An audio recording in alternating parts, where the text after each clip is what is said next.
Now I'm going to be reading out aloud this particular K-punk blog post from August 7th, 2006. Requiem for Popular Modernism. It's hard not to read Robot's indispensable prehistory of British electronic music as a requiem for popular modernism in British cultural life. Matt argues that by contrast with the US, where electronics seeped out of the universities and laboratories fairly early on and managed to permeate soul, Tonto / Stevie Wonder / Cyrita, jazz funk, Dr. Patrick Gleason / Herbie Hancock, even folk, Jakowski, Buffy St. Marie, electronic experimentalism was peripheral in Britain. That might be the case with pop, but electronic experimentalism was subtly pervasive in the UK very quickly because of the work of the Radiophonic Workshop. As I tried to suggest in the section about Delia Derbyshire I wrote for London Under London, the Radiophonic Workshop's earworms, its local radio idents, as well as its better-known TV themes and incidental soundscapes, were genuinely unheimlich, unhomely, a familiar alien presence that successfully insinuated itself into the interstices of the domestic environment at its most banal. What was most remarkable about this is that it was incursion without entryism. There was no attempt to tone down the electronics in order to make them more palatable. On the contrary, as Nick Gutterbreaks pointed out in his excellent piece on the Workshop and Doctor Who cover art, Malcolm Clarke's astonishing soundtrack for the Sea Devils made Throbbing Gristle look like a bunch of fucking pussies 3 years before they even existed. What a contrast if the lame sub-John Williams syrup at the BBC ladles over the current Doctor Who series. This shrill postmodern confectionery couldn't be less unheimlich. By firm contrast, if the Radiophonics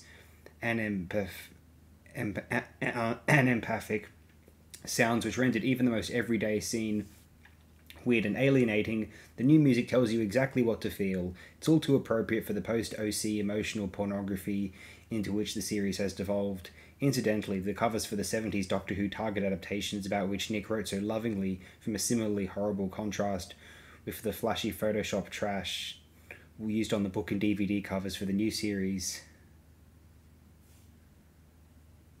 Update. John Wozencroft replies, I have to take issue with you that electronic experimentation was peripheral in Britain. Another argument could be put forward that it was absolutely the foundation stone of how we presently navigate popular culture. Take Telstar, where Joe Meek's production techniques find symbiosis of a new story of the day. Then Tomorrow Never Knows, in which the laddish roots of the Beatles flower into a strange meeting between Liverpoldian poetry and the Tibetan Book of the Dead. You could trace a definite line between all previous uses of electronics and how you end up with Cabaret Voltaire, No Escape being a key recording in this respect, a cover version of The Seeds. In other words, just as you have the seedbed of works done by Tim Souster and Trevor Wishart in the 1970s, so too do you have smash hits like Popcorn by Hot Butter and the enormous impact of Boney M and Then I Feel Love, although originated in Germany. There's another story. The main impact was felt in the UK. In the USA, one of the most influential electricians is Curtis Rhodes, who does indeed operate out of a university context. Texas? But then so does Wishart, York, as did Gavin Bryars, Leicester, and now does David Toop, LCC. It's not as simple as it looks. It's also worth mentioning that there are loads of influential groups beyond pulp that have come out of an academic context, notably Wire. But if we are stretching the remit a bit here, let's go back to the Radiophonic Workshop and Doctor Who, make the net connection with Bill Drummond and the KLF. Back to Mark Fisher and K-Punk. Nevertheless, I think it is worth making a distinction between sonic popular culture and pop here. It seems to me that the whole of 60s pop experimentation was rendered conservative, even obsolete, in advance by Delia Derbyshire's Doctor Who theme. It would be over 20 years before pop in the form of acid house, which would catch up with Derbyshire's electronic abstraction. The Radiophonic Workshop's peripheral position, in relation to pop spectacle, was precisely what allowed it to be pervasive at the level of the sonic unconscious. Update 2, John Wozencroft replies again. Delia's theme music has a dimension with pop in so much as it was etched on your brain. The mood was so powerful. I remember we used to try and reenact it vocally as children, our first karaoke if you like, and even when we knew the theme tune backwards and the title sequence backwards, he would still hide behind the sofa in the living room when the program came on, in homage.